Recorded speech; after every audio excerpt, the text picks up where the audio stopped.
படிச்சாத்தான் வாழ்க்கை சிறக்குது.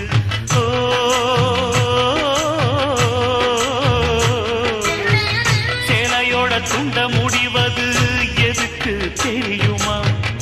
ஆண் மனசும் பெண் மனசும் இணையணும் அதுக்கம்மா.